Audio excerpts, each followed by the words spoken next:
Well, I'm going to make one pre-stream announcement before I forget. I have a talkative cat that is keeping me company here. Love him to death. And so, it is going to be canon that there is at least one cat wandering around the bar where the players currently are.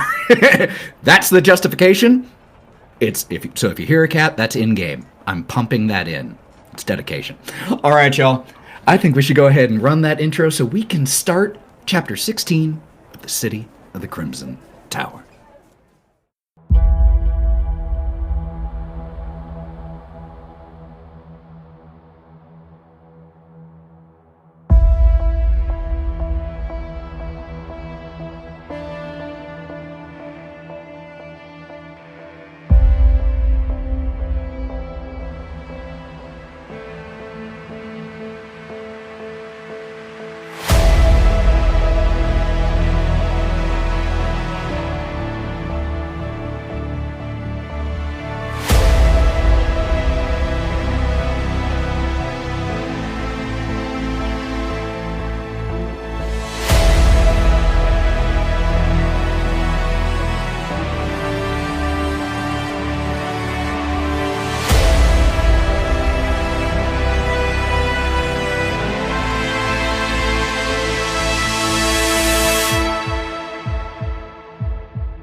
As you stood outside, the voice of an old woman beckoned you in and told you not to keep an old woman waiting. And she called you in by name.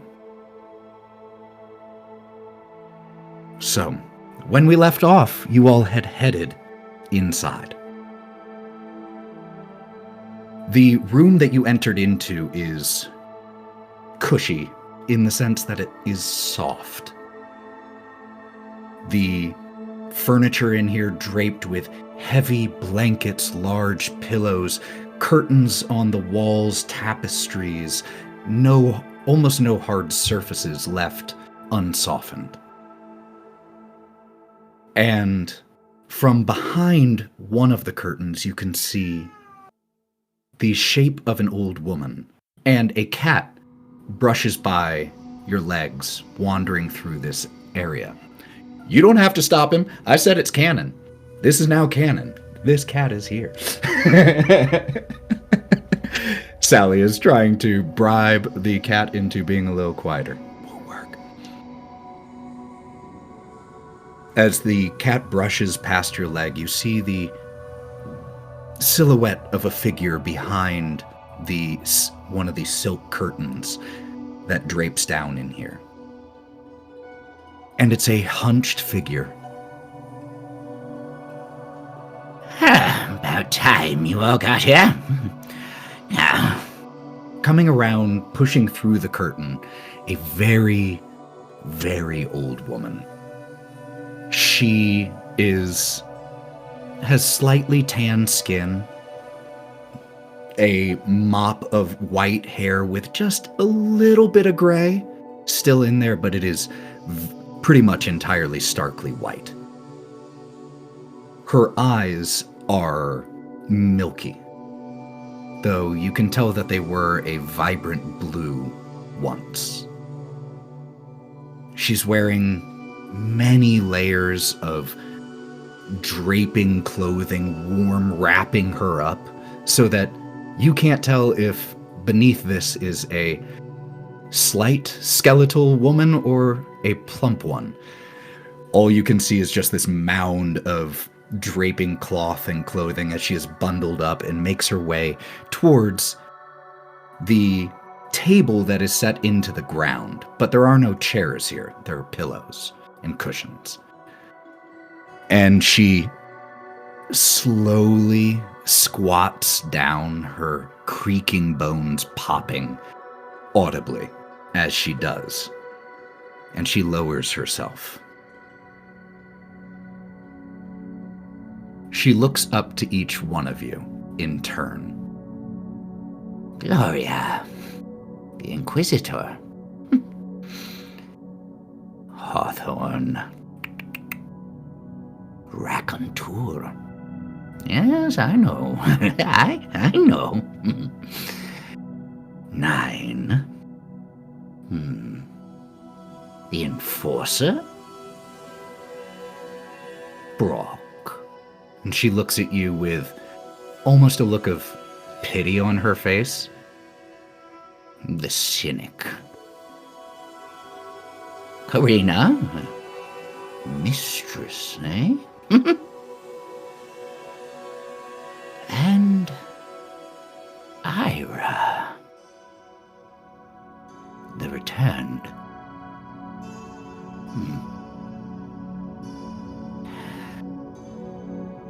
What can an old woman do for all of you?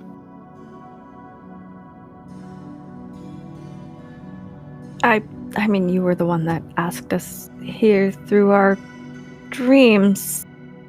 Oh, and good. Then summoned us You to... actually got that. Whew. Yeah. Sometimes I reach out to people and they just dismiss it, never remember their dreams. Oh, good. Okay. So, what do you want with us? It's what I was asking.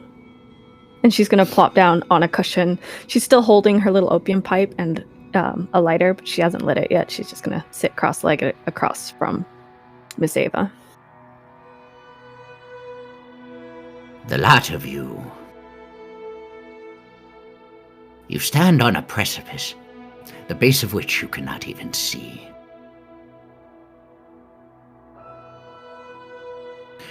I wish to help you. But I can't. Not yet. Not yet. If you wish to pursue this path that you have already started to walk, come to the Evelys Bridge at midnight tonight. I shall await you there. Come alone. Do not allow yourselves to be followed. Couldn't you just tell it? Oh, okay. Don't question my reasons, Brooklyn. I think Cynic Brawk had indeed. a really good point. I think Brawk had a really good point. Why can't you just tell us now? Also, I don't even know if we're really familiar which path we're supposedly taking right now. We kind of don't know exactly where we're going. At least I don't know where we're going. I'm more worried about who's gonna follow us. Who's following us here? It's a good question. She looks at you with those milky eyes. Hearing that people are following us, I'd love to, at some point in a lull in the conversation, try to look around the room and see if I see any animals that look like the type that Stradia has been using to spy on us. I realize I didn't even really check. Just want to peek around. Other than the cat, which at this point has curled up around, like in the lap of Miss Éabha, you don't see any bats or rats or any other, certainly no wolves or anything like that, or large dogs in here. And as you are looking around, Gloria, the rest of you are asking these questions. Questions? Many questions. So many questions. If you want help from me, midnight tonight. And if you don't want it, Karina and Brawk, then don't show up. We do, just to I'll clarify, be there. when you say midnight tonight, that's technically the start of the next day. Are you wanting us to come a little bit before midnight? As you're saying this, she just looks at you, and you know that moment when a grandmother just hears you spouting BS and just looks at you, doesn't have to say anything, but it just inspires you to kind of, okay. But she just looks at you. The one in a few hours, Gloria. Great. Just making sure. And she cracks a cracked smile. Inquisitor. When you're right, you're right. Well, go! See you later. As you start to stand from the place where you sat down less than 2 minutes ago, after this very quick audience, as you start to stand up and head towards the curtain that acts as a door, Gloria, I'll say that you, because you were the one who was looking around, you notice that Miss Éabha, though she was starting to say something, stops and closes her eyes and becomes very still for a few seconds. And then they suddenly flash open wide. And when she speaks again, her voice is a low hiss. The candlelight that illuminates this space flickering across her silhouette. A shadow is approaching.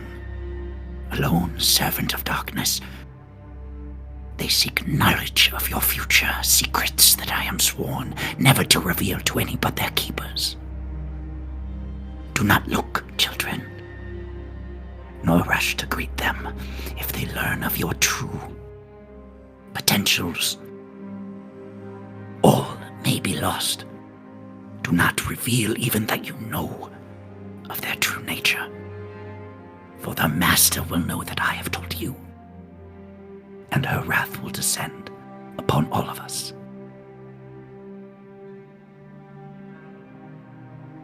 Go. And Brawk's gonna go. Karina will linger for a second on like just behind the curtain. And she wants to look into the eyes of Miss Éabha. You said they were a little milky. Are they like to the point of blindness? Or do they seem like she can still see well? Tough to say. They are definitely cloudy. I would say you could make a healing check, because that's the closest to the closest to medicine to try to deduce that. 7. 7. With how cloudy her eyes are, you're fairly confident that she doesn't have any sight anymore. But that doesn't stop her from following you with her gaze. Karina will give one last look over her shoulder and then just walk away. As I exit, can I just she specifically mentioned these people coming to meet us. And so I realized I never really looked at the other people here at the bar. I'd like to just kind of make a note of everybody I see so that I can try to be like, oh, this person's not the same or something. Just have an idea of who's around. Love it. At first I was like, you're not going to make me describe every person in the bar. Absolutely not. Absolutely not. I'm taking a running active list of everyone. I'm taking a strong recollection of what they look like so that if I see somebody else following us from the bar. Totally dig it. But actually, as you all step out from the curtain doorway, the meow, I was literally about to say the meowing cat. Meowing cat. Oh my god. Incredible. I couldn't have done that better. The meowing cat that you can still hear a little bit behind you. But in the hallway, just about 10, 12 feet from the door that you exit out of, there are 2 people, neither of which are the bearer of a man who guided you back here. They're both dressed in the style of a lot of these individuals around here, which is closely tailored, well cut suits, but they typically have colorful accessories, from the buttons, pocket squares, lining of the coat, even the lining of the sleeves, just that give this hint of brightness that the rest of this gray place doesn't really have. The 2 that you see are a young man and a young woman. The young man looks kind of weaselish and a little nervous looking with the way that he hugs himself as he's out there and is tapping his hand on his arm, not even to the rhythm of the music, so it's more of a nervous tap. The young woman who's there, who has pretty extraordinarily curly brown hair and is wearing a suit, and as soon as you all step out and see them, just a few seconds later, the larger man who guided you here steps back out from around a corner and joins all of you as well. The young woman approaches the five of you immediately after you step out. New folks here. Nice to meet you. My name is Eliza. Stanimir. And she gestures towards the large bearded man approaching. Where are your manners? We have new friends, new guests. They're clearly weary, and not a one of them has a drink in their hand. How do you justify yourself, Stanimir?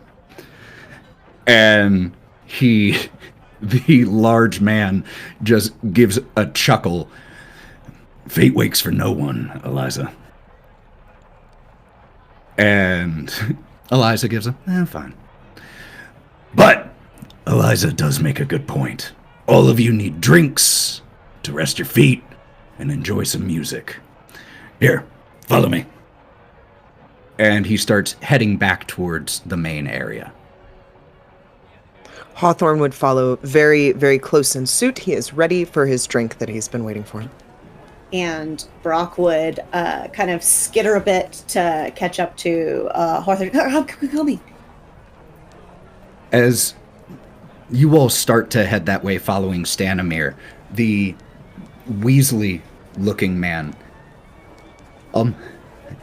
it's all right if I come too? I don't see why not. He does like a quick step to catch up next to you and says, I heard that you just got here from Bridgewater. Yeah? I haven't heard much from there. Yes, we did. Is there any news? I don't think there's much change in the last few days. It's kind of a bit of a ghost town. And he just kind of nervously nods and keeps walking along with your group. Is everyone heading that way?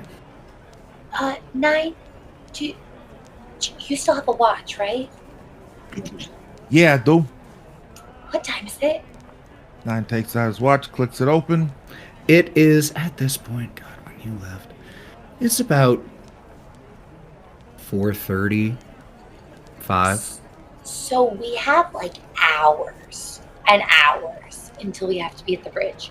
We also don't exactly know where the bridge is. Would you say that we have like 5 hours till we need to be there? Yeah, it looks to be like 5 o'clock right now. So, and that's a long ways For for the what other it's hand. worth, I know where the bridge is. That's the one that we went over? Right before we found... That we walked over. Oh, well, there you go. Okay. You gotta, Nyne, will you keep an eye on the time and make sure we don't just like not go? I can do that. Okay. Not too hard. As this conversation is happening, the rest of you following behind Stanimir as he heads towards... There's a part of the bar that still actually has like a hearth and fireplace, comfy chairs around it. It's almost a little out of place given the rest of the decor with the chandeliers and lamps that hang from the ceiling. It feels a little antiquated, but it is still well tended and taken care of with a roaring fire. Several comfortable chairs and chests and furs and rugs all lined here. And as you approach, Stanimir, here, take a seat, and almost pushes one of you like down into the chair in making sure that you get a seat. Pushes over like a little footrest for a few of you. Now, what's everyone's drink of choice, huh? We got a better selection here than a lot of the other places. Yeah, we got gin, but if you're wanting wine or meat or beer, we can get you that. A nice red would be nice. Sorry, Brawk. No, it's okay. I was just going to ask if you had any lemonade. Don't know I can ask. Brawk, you're gonna have some mead with me. Brawk and I are gonna have some mead. Never mind. Apparently, I'm having some meat. Well, you all are friends of the Vista now, so our drink is your drink, our fire is your fire. Give me a second to get all that. And takes a few very long strides towards the bar. He is a big man. And as he is heading over collecting the drinks, the other two Vista who had been talking with you also settle in around the fire. The nervous-looking man. I'm Tori, by the way.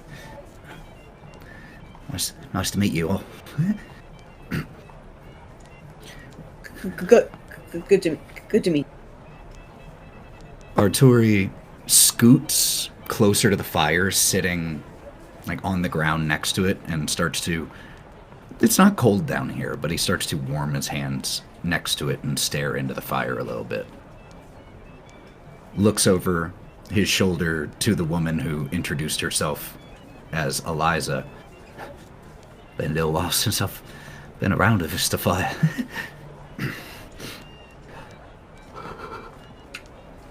Are Nyne and I back over here by this point? Yeah, sure.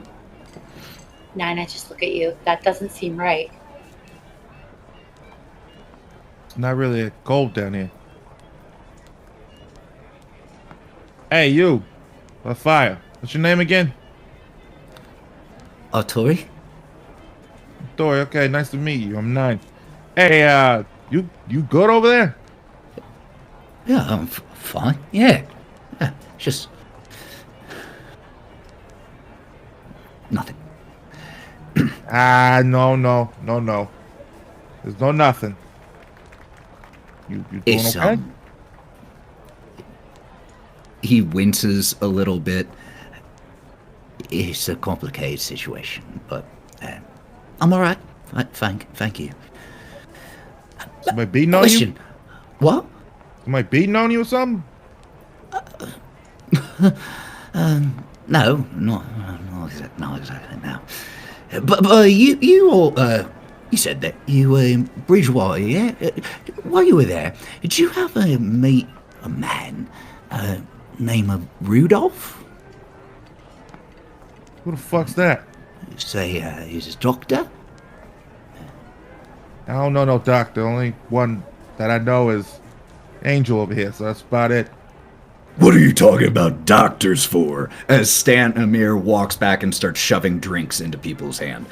We're here to laugh and sing and tell stories.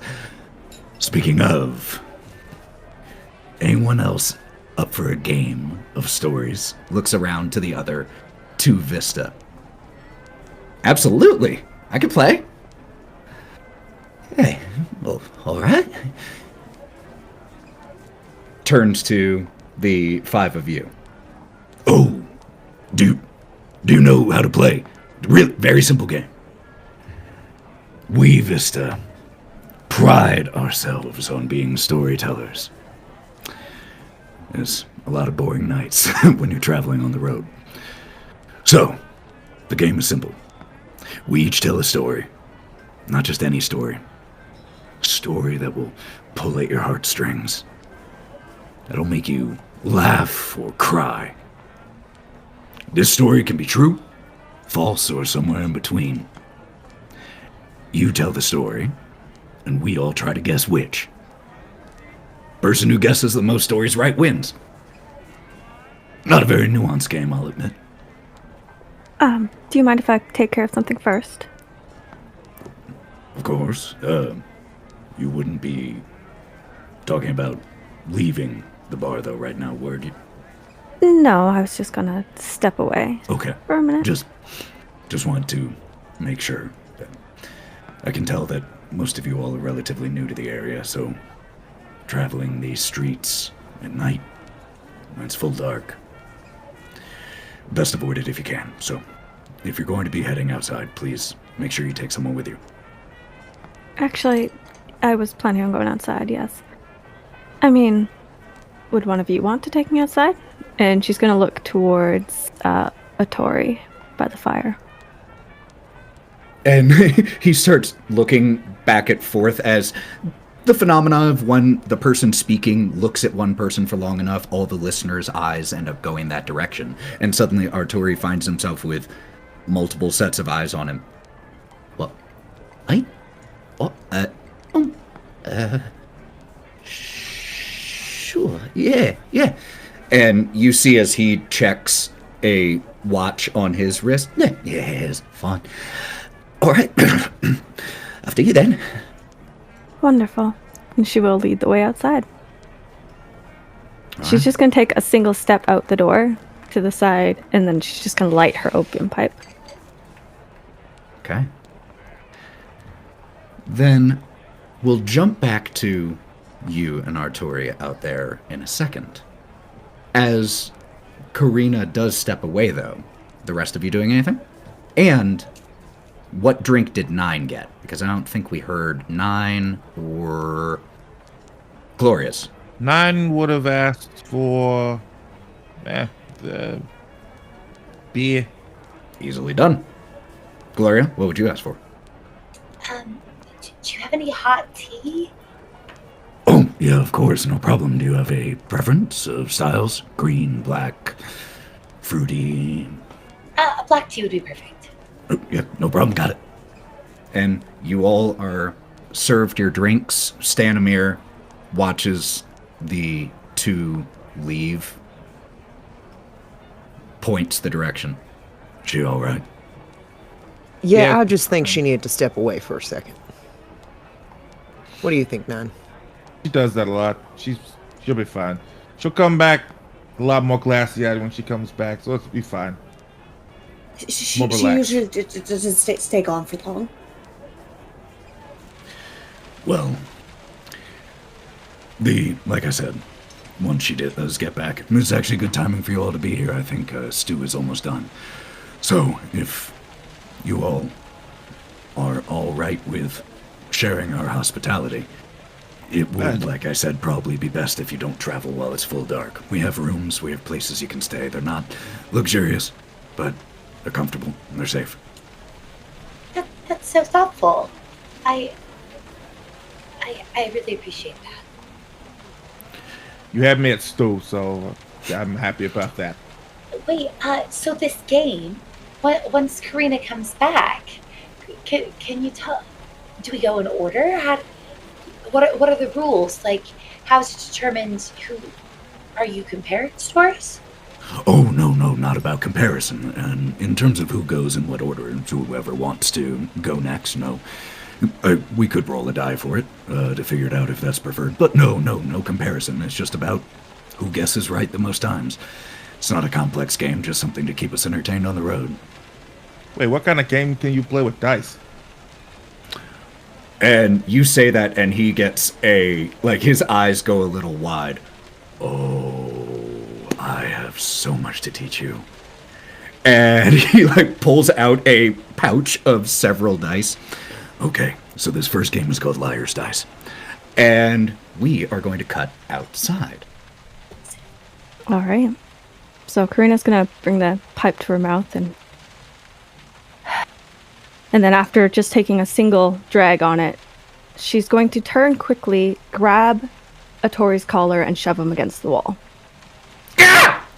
Whoa! What are you doing? We need honesty here, Atori. We need everyone to be open, like open books. Tell us about your condition. Tell me about your condition. And I will let you know if you can come back inside or not. I want you to make a check here. You can do any social check you would like for this that you think is fitting. So that can be intimidation, that can be persuasion, whichever you want to do. I think I'll go with intimidation. Okay. It's not as good as my persuasion, but it makes more sense, I think. I respect that. I got a 9. 9 is a raise. He looks up at you, and he's a little taller than you. Not right now. He is shrunk under your gaze.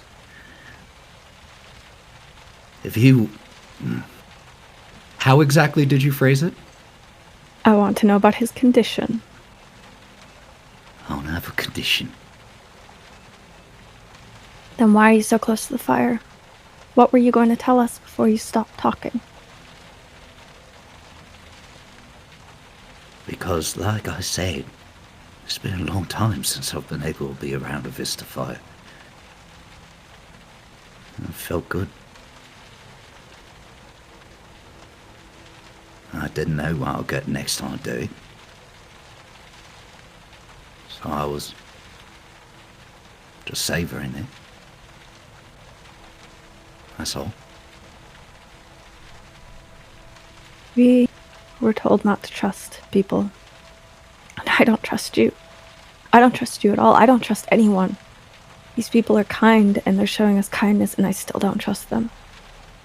I think it's best for you to walk away. Yeah, you're probably right. Did feel good, though.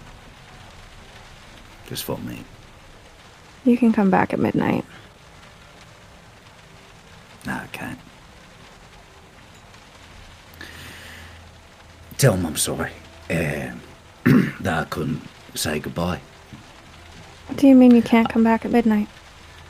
Don't worry about it. I'm worried about it now.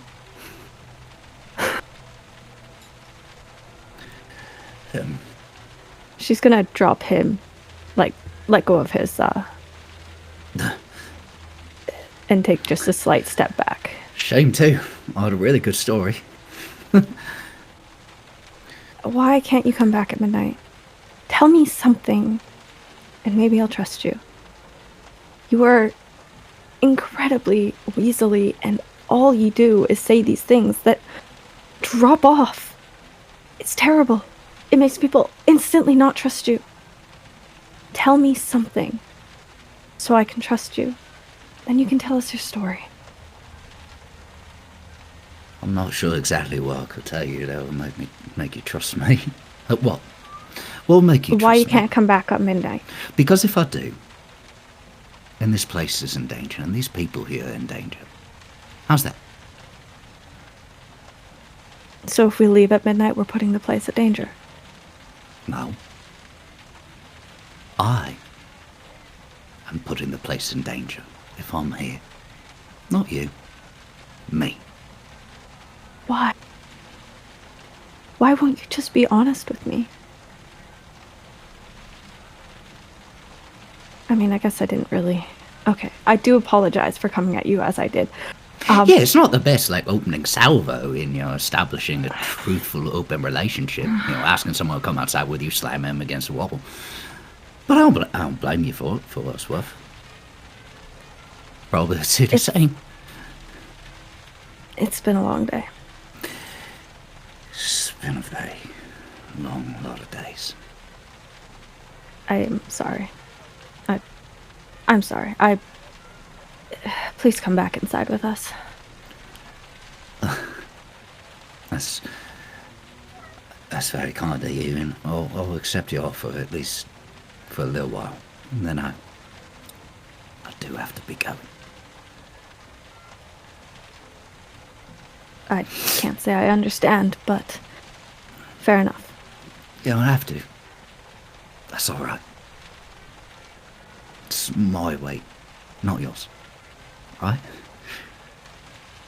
All right. What's that?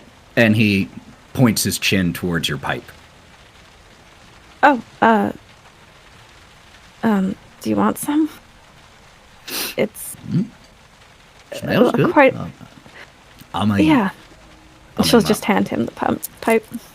He takes the opium pipe. He's like, My dad, he used to smoke a pipe, but this thing's long. And he takes the Zippo lighter from you, takes one hit, and starts hacking immediately. Whatever song that was ever song. What is that? Oh, shit. I probably should have said you just take tiny. Yeah. Oh, well, it looks like swimming. Oh, hello. Yeah. And he looks at you with like a little bit of a drunken look in his eye. What are you? Nope, That's... and he points to that pipe. That right there is dangerous, that's what it is. All right, let's go back inside. And he takes one step on the steps that leads down to this place and slips and falls on his ass the entire way down. Yeah. Please, just, let me help you. And she's just gonna try to fair. pick him up. And just lets you pick him up. Just Could you do me a favor and not tell that part? The falling down the stairs part? The falling down the stairs part. If you could omit that part from the retelling of this, I'd be very appreciative. Is there a reason to retell this? We stepped outside. No, stepped exactly. back No, inside. no reason. Let's, Okay, and fair enough, especially fair enough. All right. not that part. Walks back inside. I'm totally not going to tell that as my story. heads back inside. By the time the two of you have rejoined, the Stanimir has started bringing out bowls with a rabbit, potato, turnip, lentil, and parsnip stew.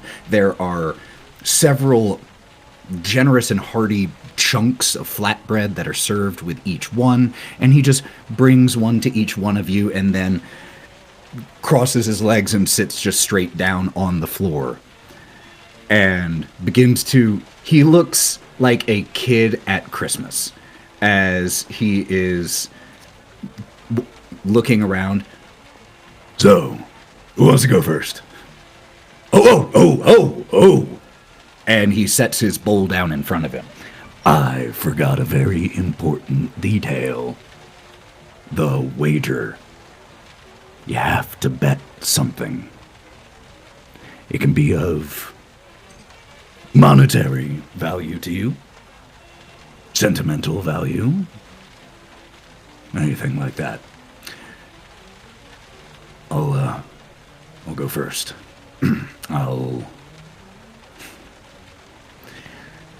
My wife was a lover of Taroka. I still have one of her decks. Hasn't really been touched, just been gathering dust. I think she would like it to be back out in the world. So, whoever wins, you can carry that part of her with you. Eliza. Sure. Oh, let's see something. Oh, I found this thing recently. It's kind of like a spyglass, but it lets you look around corners. Damn useful thing in a pinch. They look towards your group. Hawthorne has been sniffing the stew to try and figure out if it's poison or not, because everyone seems a little too happy here, and he doesn't know why. Let's make a notice check for that. Okay. As Mav is over there pantomiming, already having taken a bite. Well, in for a penny, in for a pound. Whew, 10. So that is a double explosion. A double explosion and a double raise. You detect no traces of poison. In fact, your nose is so good, you're like, probably would have been better with a little bit more black pepper. You know, you can, with a double raise, you can dang near write down the ingredients list. But no detectable poison right now. So Hawthorne will put his face, like, literally in it, not using a spoon because he's a minotaur, and he would just eat a little bit of it. And he would pull out his brass knuckles with his other hand and say, I've had these here. This is in the pot now. Karina will pull out this small golden Zippo lighter that she uses. Flick it once, and then she'll just drop it in the pot. Arturi, I came across a interesting piece of writing on werewolves by some guy expert. So, whoever wins can have it. I don't think it'll do me much good. and when Arturi says, I don't think it'll do me much good, Karina, he just gives like a flicking glance to you. Just a split second. She's just gonna give him like the slightest nod. Can I play? Ira has in their hand a little painted wooden hair clip. I used to wear this when I was little. That look on your face, Gloria, were you gonna say a hair clip? Oh my god! And like Too you late haven't now. told- You no, do do it it too late anyway. now. You can be I put it- twinsies. No, I put it back in my hair. Oh, I have to give you I just put it take a down. Benny. Please take a Benny because I saw the face reaction as I said hair clip. So, Gloria, you get a Benny for that. And so as you slide the hair clip back in, do you offer something else instead? Yeah, I'm flustered. I had a plan as people were going around. I'll just pop open my clutch, be like, and just pull out my little compact mirror, and that I've used throughout our adventure so far. Love it. Oh, we gotta give things up. Oh, Well, only if you want to play. If you just want to be an observer, no need. But you can't vote. Hey, Nyne, did you pull some teeth from something at some point? I thought you were pulling teeth from something we fought. I think you got that. yeah. What? Here you go. I got some of these cool weird teeth that I found. If memory serves, didn't you pull was it the wolf? It was one the of wolf. He wolves? pulled I one of the thought so. wolf's teeth in the house. I pulled one of these out of a fucker that tried to take a chunk out of me. So there you go. As you set down this tooth, it is a big canine tooth.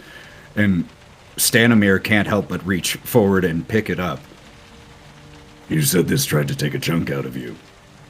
Oh, it actually did, and kind of lifts his shirt up just a little bit. Ooh, and Stanimir Yeah. just like leans in, just like, that's guy showing scars. Yeah. Hawthorne Yeah, gets in on it too. You're like, yeah, man. Oh, immediately, like when you start getting in on, like, then Stanimir pulls his shirt aside to show his left shoulder. See that? Yeah, my cousin. And the battle stories. He bit you or he stabbed you? Look, he was not all there, and we had been drinking a lot, and I said things I probably shouldn't have. I'll admit that, but Brawk is kind of, as you guys are talking about scars, he's holding his arms kind of awkwardly, and they trail down to the sides of his legs, and he just kind of pats his legs a couple times. Yes, scars are cool, I guess, right? And Stanimir just looks at you for a second. This scrawnier, slighter guy, especially in comparison to him, and he just appraises you for a second. yeah, little guy gets it. What's Yeah. your story?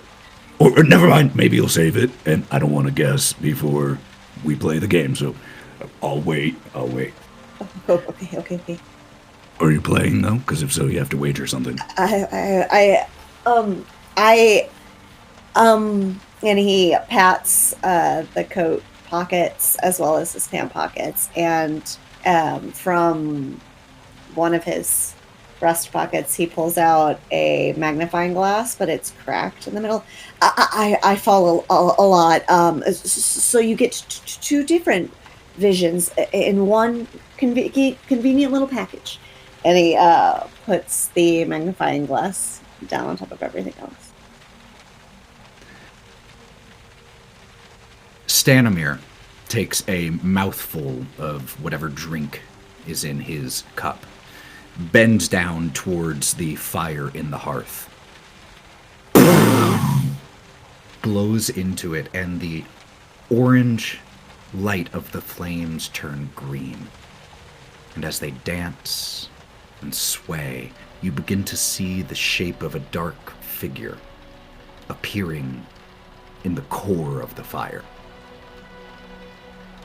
We come from an ancient land, whose name is long forgotten. A land of kings. Our enemies forced us from our homes, and now we wander the lost roads. The shape in the fire begins to take a distinct form. It's the shape of a figure being knocked from a horse as a spear pierces their side, blood spraying. Those of you who have the capacity for magics of any variety can roll me those relevant abilities, such as occult, alchemy, anything like that, at this moment, just to try to figure out how this is being done. 15. In occult. Okay. 5. 5. So you both succeed, but Gloria succeeds with 3 raises, if my math I'm is correct. really curious. I Yeah. just am staring at it. So both of you are able to identify that Stanimir is the alcohol that he spit into the fire did almost nothing other than cause the flames to just burn a little bit hotter for a second. The coloration and the shape, both of you catch his fingers as they dance and trace similar movement patterns to the figure in the fire. And both of you are able to tell he's using magic. Gloria, with your raise, you're able to tell that it's a type of illusion magic, harmless, but very effective for a storyteller. And so as the shape falls from the shadow horse and onto the ground, One night, a wounded soldier staggered into our camp and collapsed. We nursed his terrible injury, quenched his thirst with our wine, and he lived. When we asked who he was, he wouldn't say. All he wanted was to return home. But we were deep in the land of his enemies at the time. We ended up taking him in as one of our own, and we followed him back to his homeland. And his enemies hunted him every step of the way. They said he was a prince, and yet we never gave him up. Even when their assassins and soldiers and sellswords fell on us like wolves. deep in the fire, the dark figure you see now standing with a sword drawn, fighting off a host of other spectral, shadowy shapes that appear in the fire. This man of royal blood fought to protect us, as we fought to protect him. We bore him safely to his home, and he thanked us. He said, "I owe you my life. Stay as long as you wish, leave when you choose, and know that you will always be safe here." The figure in the dancing fire vanquishes its final foe and then disperses in a cloud of smoke and embers, and the green flames return to orange and yellow.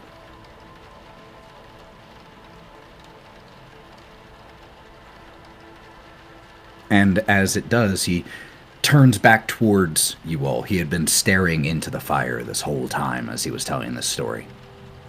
Turns back to you all, and despite the voice he was using as he was telling the story, he turns back around with a smile.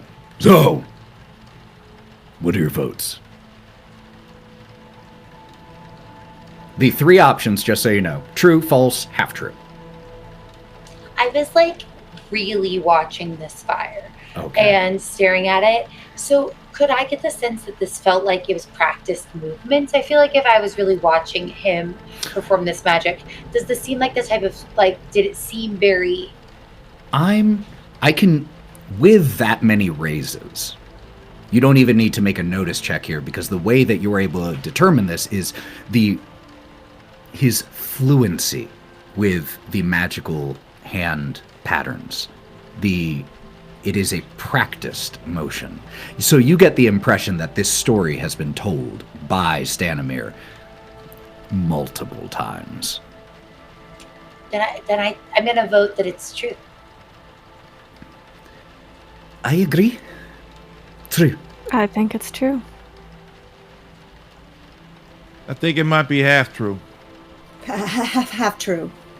Hawthorne finishes his drink. And he says, I'm with them on the half true. This is bowl. I think it's true, Eliza says. Half true. I'm going to say half true. Stanimir takes a practiced, dramatic pause once everyone has said. Half true. The story itself is true. But it was no man. The soldier was a woman. And he just glances up for a second, even though all he's doing is looking at the ceiling. Stradia Vanzarovich herself, before she ever came to Barrowville.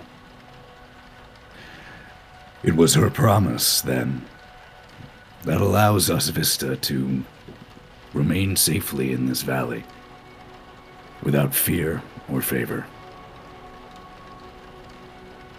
And Arturi just gives a satisfied, Yeah, half true. while Eliza goes, oh, that's not fair, just changing that one detail. It's not fully true, though, is it, Eliza?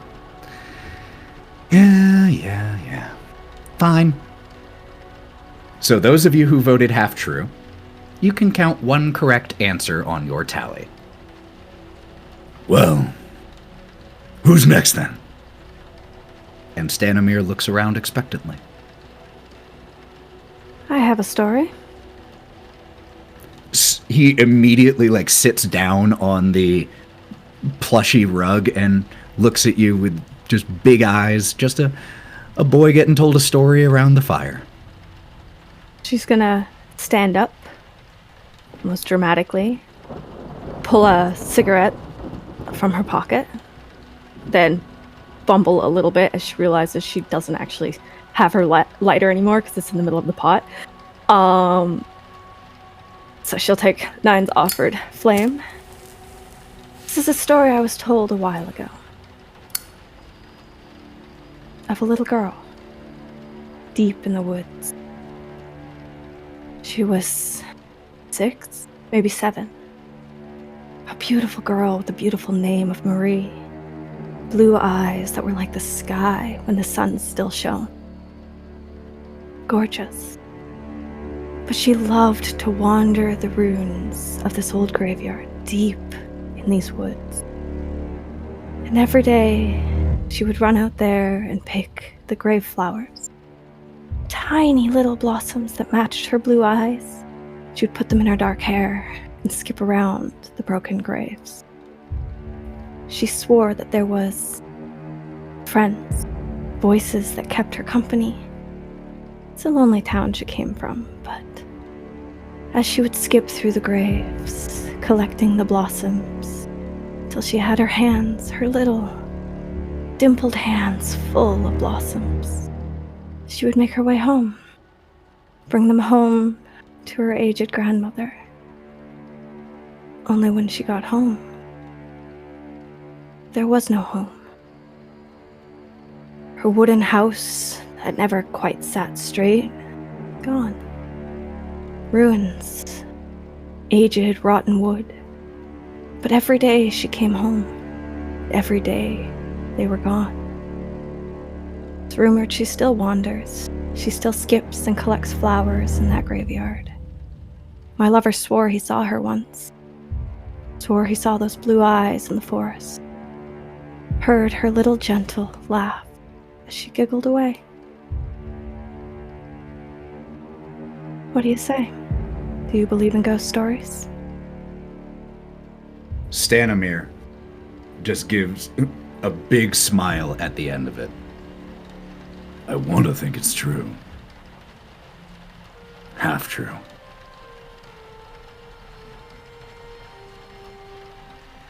I'm gonna say false.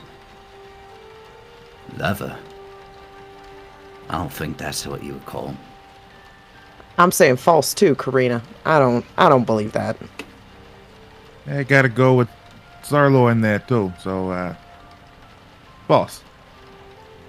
I'm going to say it's true. That's what I was thinking, but now I'm not sure. I'm letting other people's votes impact me. I am easily swayed. Who hasn't cast their vote? Brawk?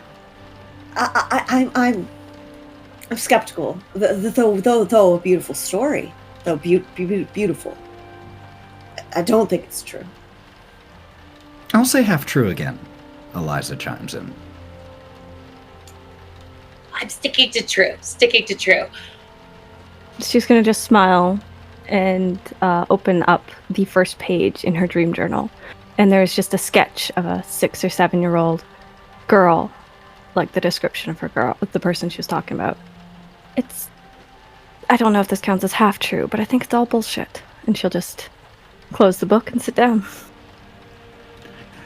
So I'm going to say that's going to count as false. So those of you who chose false, mark down another success. I knew it. Eat soup. You know I don't trust half the shit that comes out of your mouth anyway. I don't think you trust anything that comes out of my mouth, Nyne. I'm Take gonna a whisper bet. to Brawk. I think I might be too gullible. You are. They all sound true. Karina, I wasn't talking to you. You talk loud. It's okay. It's okay. I can read y'all like a book, and then Hawthorne's gonna hold up his glass to like get another drink, trying to get another drink. I didn't know if there's like a waiter who'd come around, or if he would have to get up and get one. At this point, actually, great point. So first of all, Karina, take a Benny for that story. By this time, in the bar, with dinner having been served and passed around, the music, which was lively and upbeat, has shifted as the evening has drawn on. It's quieter. There are a few Vista in here still, about 7 or 8, not counting yourselves. A few of them in a corner bar, just quiet, or corner booth, just quietly playing a violin. There are a few just hanging around, one who has passed out underneath a table, but has quieted down in here. So to go get a drink, actually at this point, you either need one of the Vista or to go behind the bar yourself and get it. Well, Hawthorne's gonna wave around and then just kind of give up. To be honest, he's gonna be like, oh no, if you start waving, Stanimir immediately jumps to get it. Is it one again? More Same thing? mead. I need more mead here. Absolutely. Yeah. Oh, And- thank you, Stanimir. Thank you. Just brings the bottle over and then sets it Hawthorne will down. literally take the whole bottle. Not exactly what I meant, but hey, we've got extra, that's fine. But your guess. Eliza clears her throat. My turn?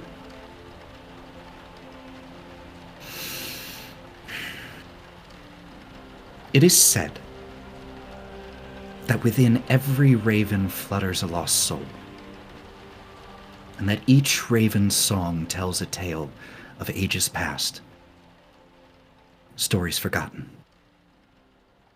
They whisper, so listen close. She takes a deep breath, and when she speaks again, her voice is quieter. The cat that had been in Miss Éabha's room has come out here where all of the action is and is starting to curl up by the fire. Sing, O ravens of Barovia, a name since discarded, a land birthed from mists and bathed in twilight. Sing of Lugdana, the Morning Lord's servant, dawn-touch servant, foe to the deep, lurking dark. The symbol of black feathers, her radiant testament, the warrior's beacon of faithful resolve. Sing, O ravens, of Chernavog's rise, named green god and demon lord upon Yestrel. Lugdana, gray-haired, weary of battle, her long sword and shield yet polished and ready.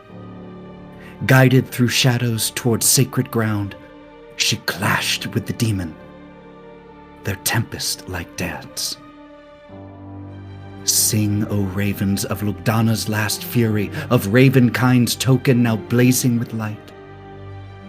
The battle's tide turning, a hero's brave cry, a final onslaught with divinity's grace. The demon lord banished, the warrior now fell. The wound at her side, gouged too deep to bear. Sing, O ravens, of light's final moments. A shadow descending from radiance on high. Sing of the angel, black-feathered and beaked, the Morning Lord's angel reclaiming its gift. The symbol retaken, in raven's claws held. Sing through me, O ravens. You are the keepers, the watchers, the tellers of stories untold. Sing, O ravens, of Lugdana's memory, the shadows that lurk, and heroes to come. And she gives a small dip of her head to indicate the end of her story. I've heard that story. Well, a version of it. True. I've always hoped it was.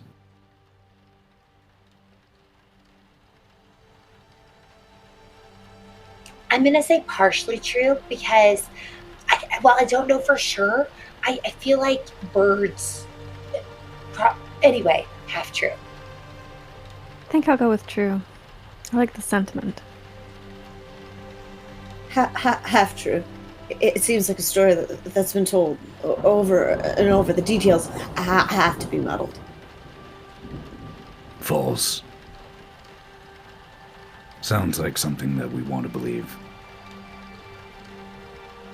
I hope I'm wrong. Hawthorne was like caught in almost like a stare because he's a little intoxicated, so he was just staring at her while she was saying the whole story. He comes out of it and he's like, well, this is a tough one because it sounds like something we want to believe, like you said, but it sounds like something that could also be true, especially in this world. And so he's gonna say true. I'll say true as well. Artori votes. What about the last of you? I'm gonna go with true. I've seen weird things in this place, in this town, and where we at, and you know what? Gives a little bit of a hope. So, yeah, fuck it. True. Is that everybody? All right. Eliza, with less polished dramatic pause compared to Stanimir's, half true. The legend is, at least if it's to be believed, all of those details about Lugdana, true. But, and she chuckles, no one knows what happened to the holy symbol of black feathers after she fell, nor where it is today. So mostly true. Little bit of a lie, though. Do I get to pick who goes next? And she looks to Stanimir. Unless there's a volunteer. I'll go next. Kind of waves off Eliza, who seems almost a little put out that she wasn't able to assert some Oh, authority. sorry. Never mind. I will wait. No, Why don't no, go. You go. It's fine. So, there's a story where there once was a little boy. And this little boy was always really interested in birds. He'd watch them, observe them, keep an eye on them, and wish that he knew what they were saying, that he could understand the language of the birds. And then one day, he was playing along a riverbed when suddenly a large storm started to roll in. There are 4 little chicks, and, well, 3 little chicks and 1 mother. And the little boy saved them from the storm. And as a thank you for saving them, they taught him the language of the birds. Soon he was able to hear hidden prophecies, whispers, as they spoke and sang and called out to him.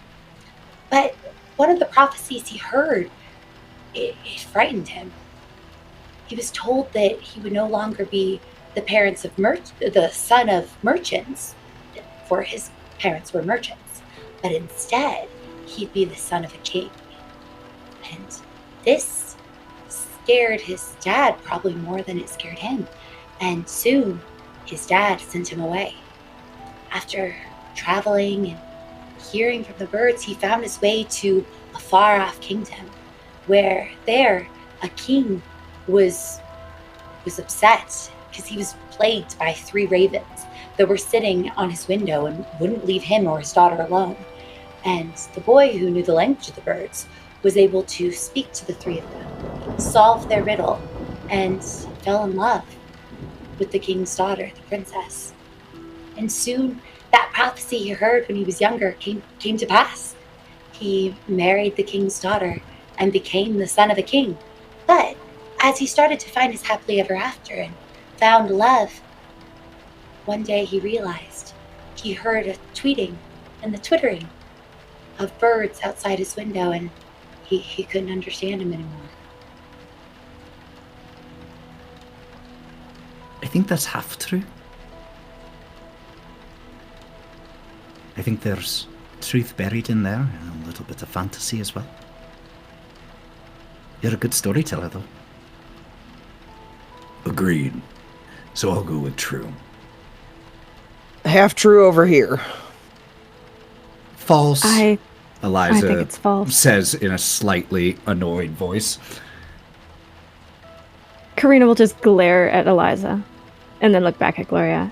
I agree with Eliza, but I don't agree with her tone. I think it was false, but it was a lovely story. I also believe it to be false, though beautiful, and I would love to hear more in this world. Nyne is awestruck right now at this point.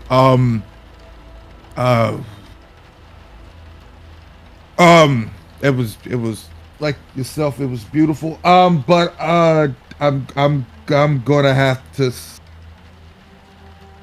Really good fucking story, Angel. I'm gonna have to. As you're stammering and saying this, Stanimir, who wasn't sitting that far from you, just kind of like leans over and thuds your thigh with his knuckles.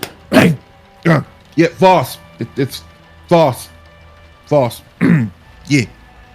And Arturi was again hugging himself a little bit, making himself small, but while looking down, he's looking up. His eyes are looking up, and he just has like this sheepish little smile watching you stammer, trying to talk to her, and just gives a little I'll go with half true. and I think that's everyone. That's everyone, right? Mm-hmm. So this is folklore. And so folklore often has hints of truth woven in. But I think it's a measure of how much truth remains, whether you say half true or false. And for this one, I was going to, while this has been told, I think it's, I'm not really sure how long it's been told, actually. I think that's something I can't remember right now, but I was going to go with false. Oh. That's on me. And Stanimir, even though this isn't a drinking game, in response to being wrong, like picks up his drink and swigs it back as if it is. Maybe there are some versions that are played that way. Tally it down if you got it right. We gotta know who claims all the loot. Hawthorne says, "Oh, well, heck, okay. I'll go next." They settle in, getting ready for another story. Drinks are refilled for any who need them. A few Vista have started to, who were out here, even a few who had gone back to go to sleep, from the youngest at about like 7 or 8, but a few Vista, about 5 or 6, have started to gather nearby. Not in any type of like mob way. They've moved a little bit closer to the fire, to the stories, to listen, even though they're not playing. And you can hear during the voting on Gloria's, there were some soft whispers from the spectators. I think it's false. I'm pretty sure it's false. No, it's gotta be after, don't you think? So Hawthorne starts to settle and he sets the mead down in front of him, and he puts his hand in his pocket, and you can tell he's playing with something. He says, well, it's kind of interesting that you guys have tales about kids, because mine's one too. And so he starts, there was once a girl named May. She wasn't my sister, not really. But when you grow up with someone in a place like we did, that's what you call each other. Sisters, brothers, family. May was the smallest of us. Big eyes, always wide with wonder, always asking questions no one had the answers to. Why's the sky blue? Do you think birds dream? Oh, May. Oh, my favorite. Why do we have pockets when there's nothing to put in them? She'd laugh every time she asked that one, but we all knew it wasn't really a joke. May had this way of making you feel big, even when you weren't. Like when you got her to smile, it meant you'd done something worth doing. She used to braid bits of string into little charms for us. So your pocket isn't empty, she'd say, grinning like she'd solved the greatest mystery of the world. Well, one winter, May got sick. You know, the kind of sick you don't come back from. The rest of us tried to make her laugh like always, but it didn't work. The questions stopped and the smiles stopped, and one day she just wasn't there anymore. After May was gone, we found her little stash of string. Turns out she'd been making charms for us even when she was too weak to tie them properly. A whole pile of them tangled and unfinished. It was like she knew she wouldn't have time to finish them all, but she kept going anyway. This one, and Hawthorne pulls out the braided string from his pocket. This was hers. I don't know if she made it for me or someone else, but it doesn't matter. When I look at it, I remember her questions, her laugh, her way of making the world feel a little brighter, even when there wasn't much light to go around. I like to think May would have wanted me to keep asking questions and trying, even when the strings would get tangled. Maybe, if I'm lucky, to leave someone else's pockets a little less empty. And then he'll settle back in, put the charm into his pocket, and grab the mead and take another drink. Stanimir wipes around his eyes. If the story wasn't true, then I suspect you've at least felt something like it. True. I'd say true too. Might be my tenderness to children, but true. True. I'm also gonna say true. Half true. Ira looks at you. False? I think. I think half true. I think false. They all look at you expectantly after everyone has guessed, and again, a few of the family of Vista that have gathered around. You can hear a few sniffles from some of the older folk around. Do you think that's true, Mommy? Maybe. Let's see. Hawthorne, one tear rolls down the side of his face, and he pulls out the charm again and says, I think it's half true. I really hope it's true, but I know there's someone who made this for me, and I know it was a kid. I don't know more than that, but I can feel something bigger. So I'm saying half true.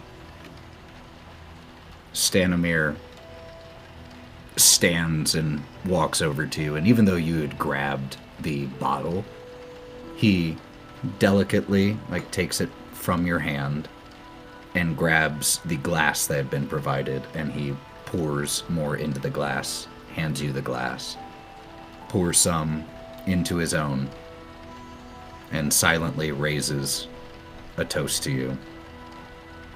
He takes a drink, walks over to the hearth, and pours a tiny amount of the mead out onto the stones in front of the fire.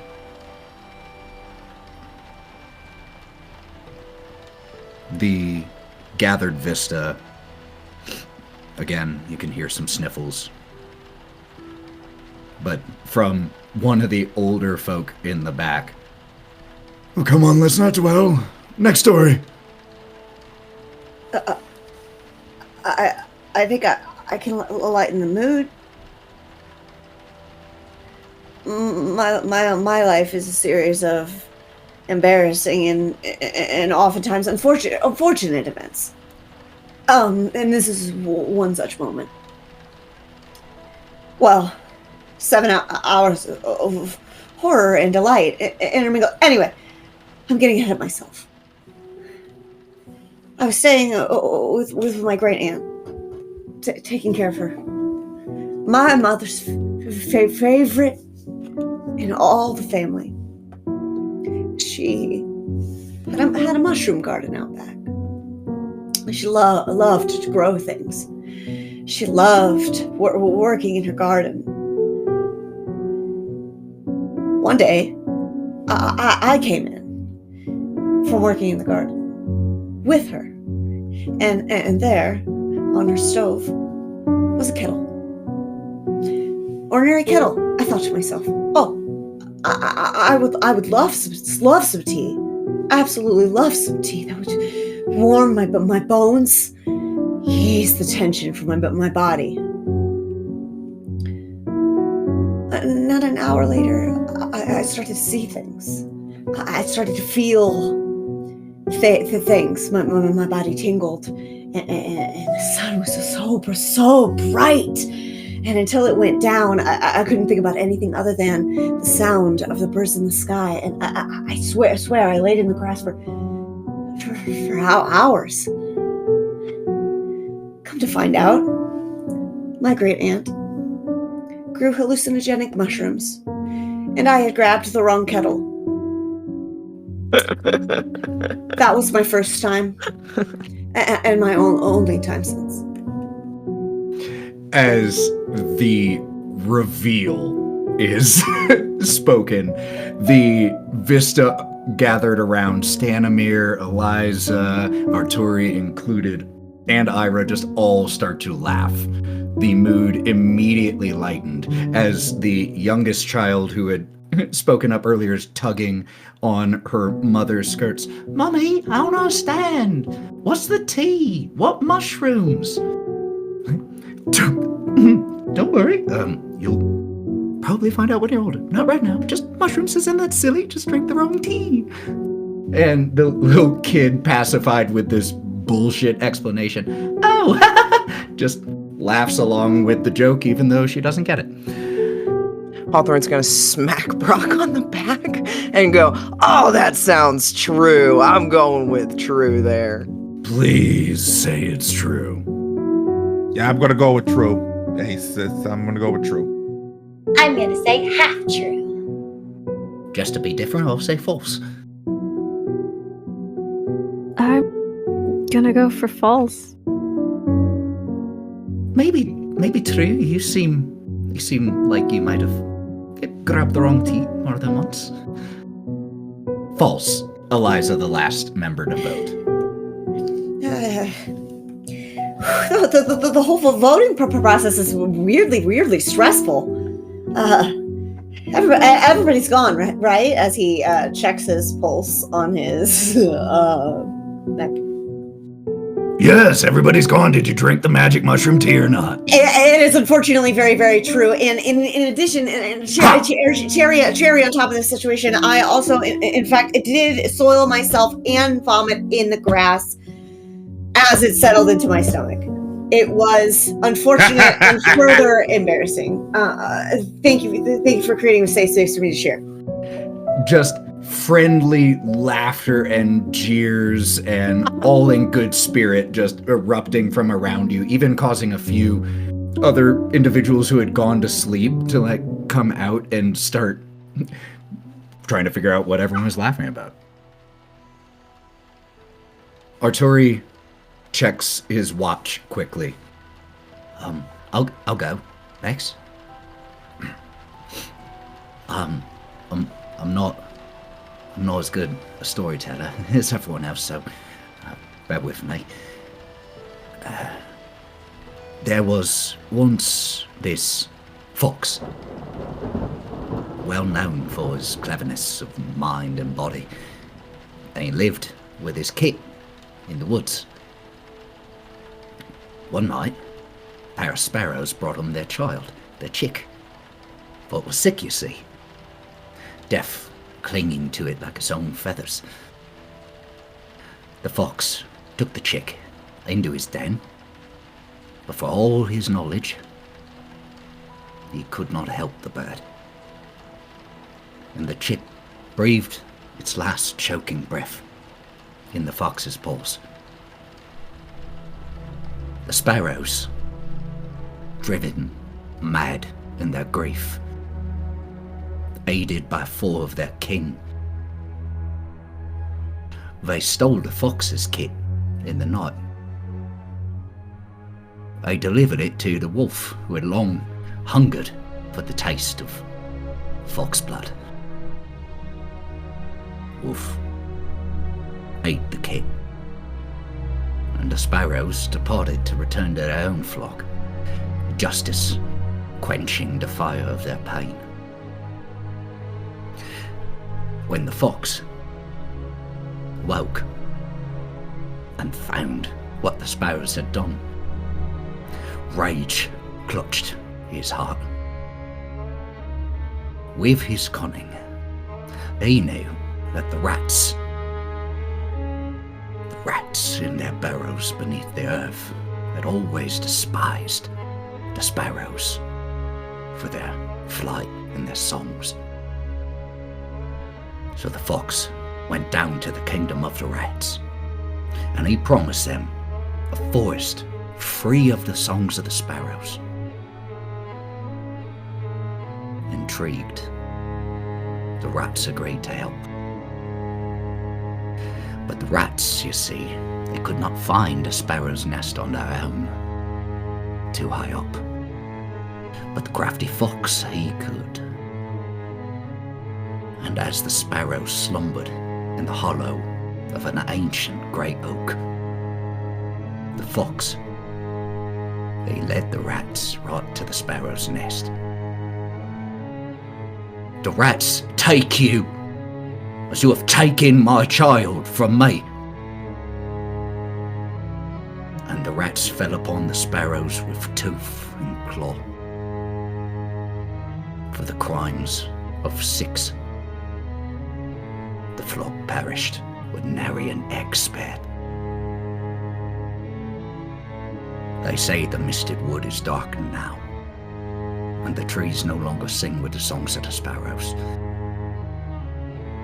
But some say that the rats hunt still, that a lone chick escaped their clutches, and that one day they will find it and gobble it up, just like the rest.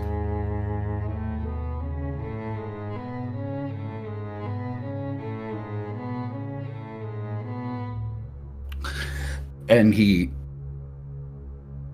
takes a breath as he kind of comes out of whatever fugue state he was in while telling that story.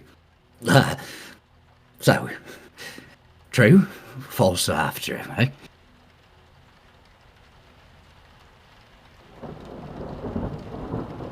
Half true? Gonna go with half true. False? It has to be false. I think half true. I think it wasn't about animals. I think it was about people. Yeah, I'm with Brawk on that one. That was a messed up story. That sounds too real. Half true. False? False. Eliza echoes very quickly after. And Stanimir, the last, I believe, to vote, looks at Arturi. True. Yeah. True. That's true.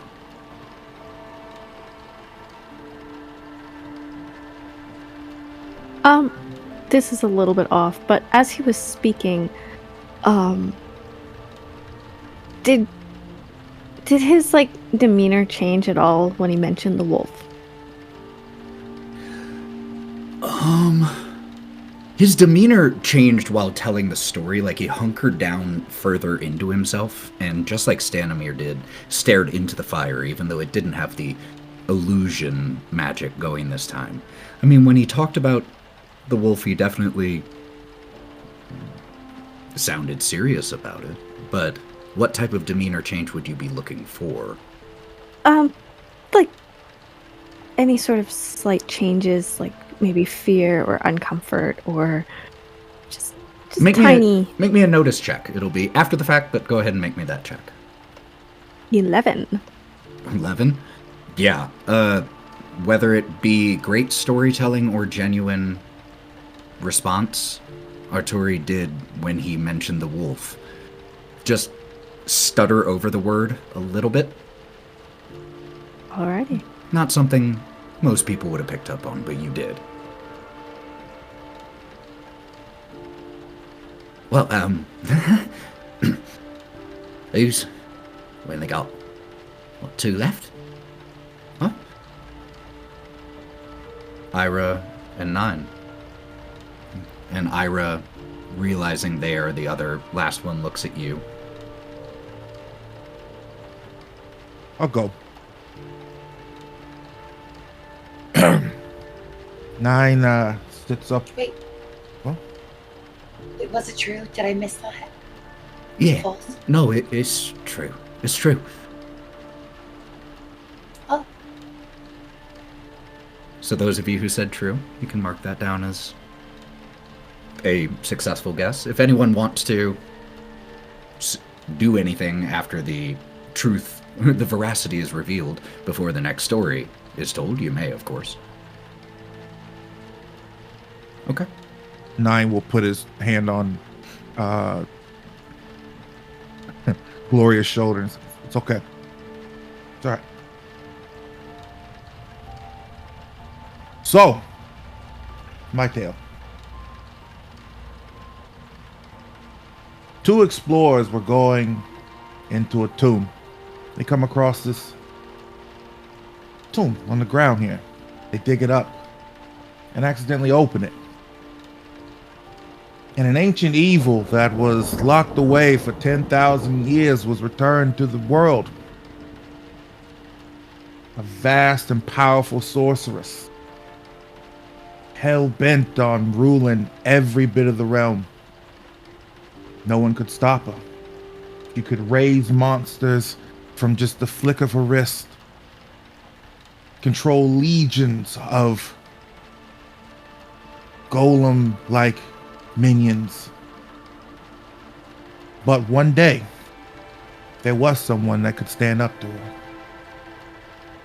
That entity chose 6 warriors of light, chromatic light, mind you, imbued them with power to be able to stop her and all of her evil that was plagued the realm. Was it a hard fought fight? It was. But it got to a point where their power wasn't enough. But by standing together, even without their abilities and their powers, they were able to defeat her and send her back again into the hole that she came out of forever. But they made a vow to protect the realm if any type of evil raises their head. And there you go. The Vista look at each other after you finish telling. A few of the onlookers, true. It's gotta be true. I'll be getting burned by not guessing half true. Half true. True. Eliza seems almost a little shocked at her own guess. False. I'm guessing half true. Knowing the way you all play, it's probably going to be something like there were 5 of them. Right, that's what I'm getting caught up on. But I want to say false. I'm gonna say true, but it feels too on the money, I mean. And he just holds up his hands and leans back. I'm gonna say true. Or Turi has failed to vote at this point, and Stanimir gives him a little nudge. What? Half true. Half true? You get the impression he was not paying attention to that story fully. False? The answer is true. I'm really bad at this game. The one time I switched to half true. Right then. And Eliza, ha! You're losing it, old man. So if you guess true, mark it down. And with Nyne's story completed, eventually... Oh, yeah, Karina? After noticing Atori being distracted, Karina's just going to focus on him for the rest of this time. Got it. Not creepily staring, but kind of creepily staring. Totally, 100%. Nyne, I look at you and I motion to my wrist. Do we know what time it is? Oh, yeah. And I'm sorry I got your story wrong. You're a really good storyteller. I thought you were trying to trick me. Okay, anyway, do you know what time it is? First off, I told you I'd never lie to you. So always remember that. I'll remember that next time. And I look at the watch. About 8:30 or 9. We're doing fine. There we go. Yeah. Eventually, all eyes come to settle on Ira, who has just been sitting kind of small. Right, and puffs their chest up a little bit. My turn? Ooh, shouldn't have waited until last. Those were all so good. When I was a child, my father took me and my brother to this beautiful, tranquil lake. I remember the feeling of the sand beneath my bare feet, lapping of the waves. But then something broke the moment. There was a low growl that echoed through the wind. And as I turned, I saw a beast emerge from the fog. A dog or a wolf, larger than anything I'd ever seen. I can still remember his eyes. Yellow. Cold. hungry. For the 5 of you, by the way, that description of a canine's cold, yellow, hungry eyes sounds very familiar to something you experienced earlier. Brawk's shaking a little. My father, he saw it. He screamed for me to run, and I did. I took off, running for the woods, but the wolf followed me. Its snarls echoed through the underbrush. I remember there were branches whipping against my face, thorns cutting at my feet, and my legs burned. My breath grew ragged. That's where I got the scar. And they point to just this tiny little, like, 1/4 inch scar near the right eye socket. You'd never even really noticed before because it's so small. No matter how tired I was so afraid I kept running.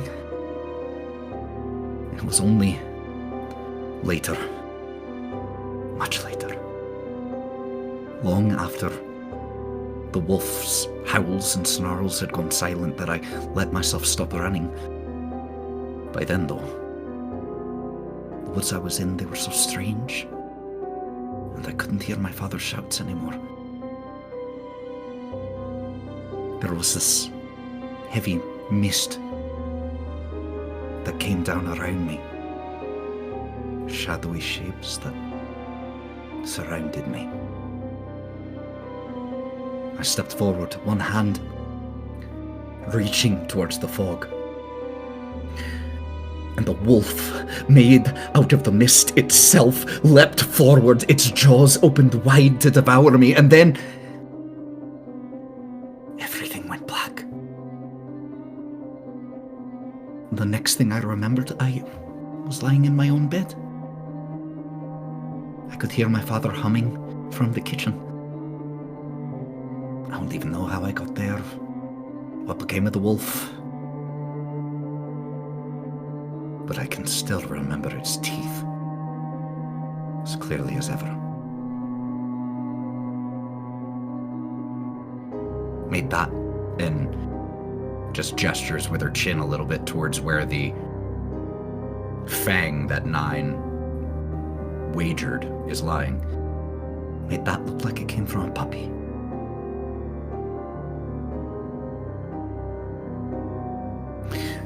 So, that's my story.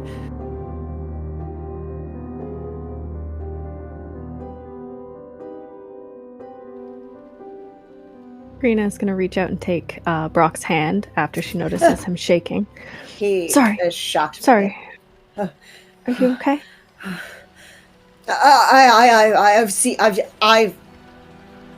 I know that experience. I think it's true.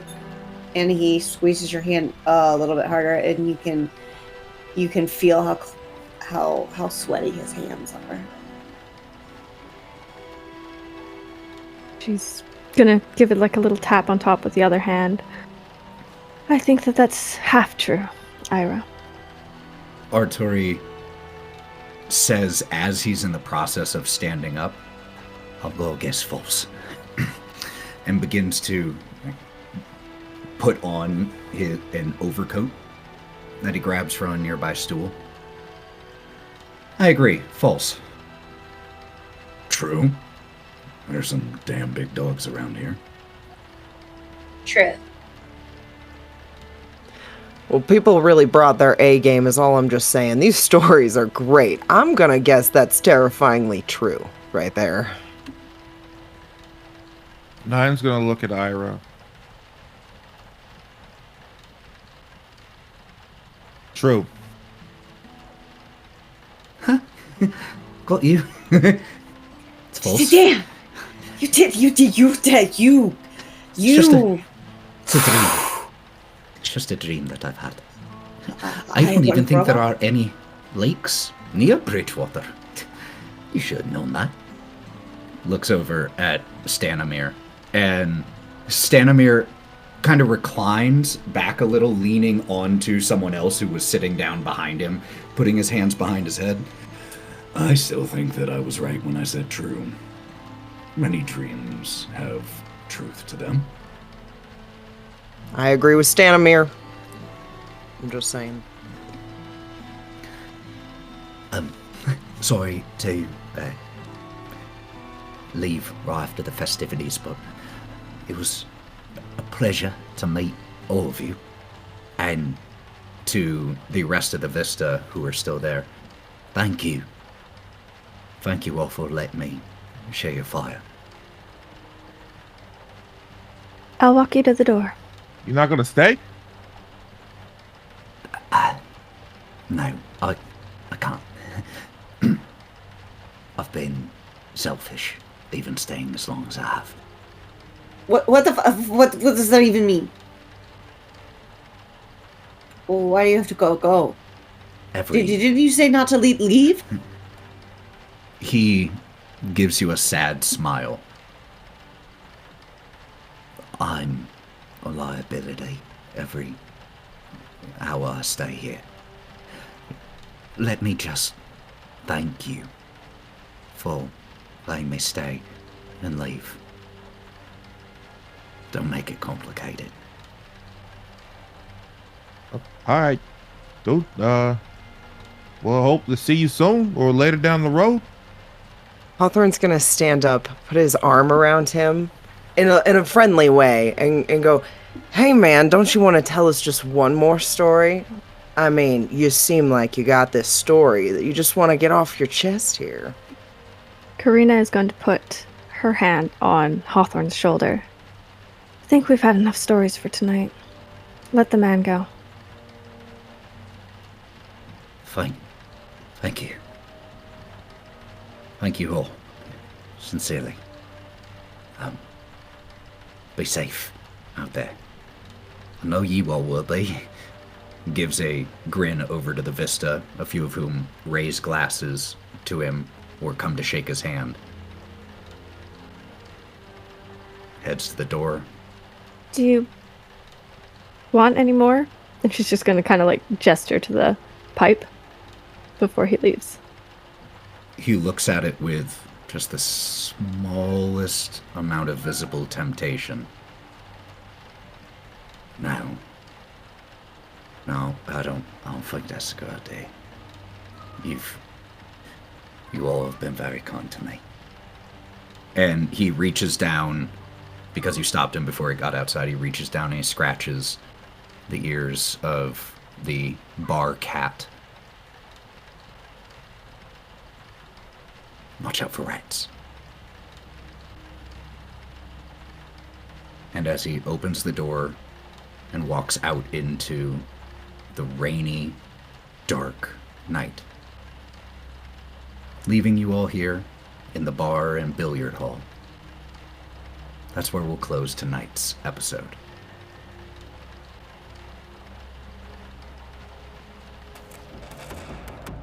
Thank you for listening to this episode of The City of the Crimson Tower. Gloria was played by Anna Margaret, Karina by Matty, Nyne by Mav, Hawthorne by Sally, and Brawk by Lauren.